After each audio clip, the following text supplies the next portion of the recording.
Love that. Thank you so much for your time, Michael. Always appreciate you. So when you drive up to Phoenix Raceway, what are those first thoughts that come to mind when you're seeing the track in a few miles up and you're going to be crossing that bridge? First things that come to mind? This weekend it was this is my last ride in the 34. Normally it's different because it's your hometown and excited about finishing the season and doing all the things. But this weekend's definitely different.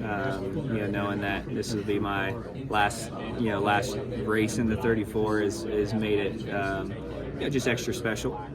So as you transition to Spire Motorsports next year, how have the next few days and weeks going to look? Do you go straight to work at Spire? Do you take a couple of weeks off? How does that all look? No, just straight to work. I mean, there's so much that has to be done that you wouldn't typically have to do in the off season.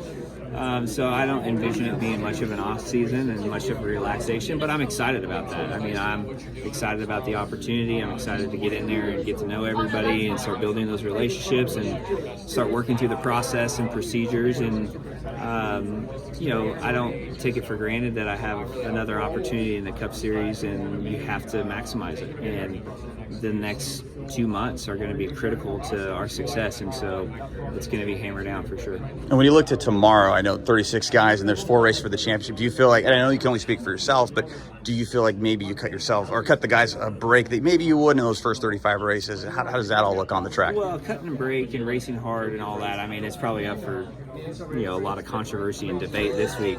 And so obviously you're trying to get the best race you can with the best results you can for your team. And I'm still racing my teammate for a spot in the points too. So that's on the line. But I'm not going to put those guys in jeopardy, and unless I'm going for a win, and then maybe you would. But you want to be calculated. I always tell people it's tough for drivers that aren't in the playoffs to be racing in the playoffs, because you want to finish strong and you want to have good runs, but you don't want to be the story. You don't want to be the guy that gets loose or stuffs it 3 or 4 wide on a restart and takes out somebody's opportunity to win a championship. You don't want to be that guy.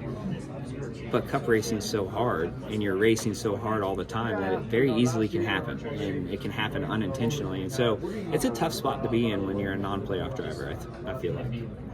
You talk about building relationships.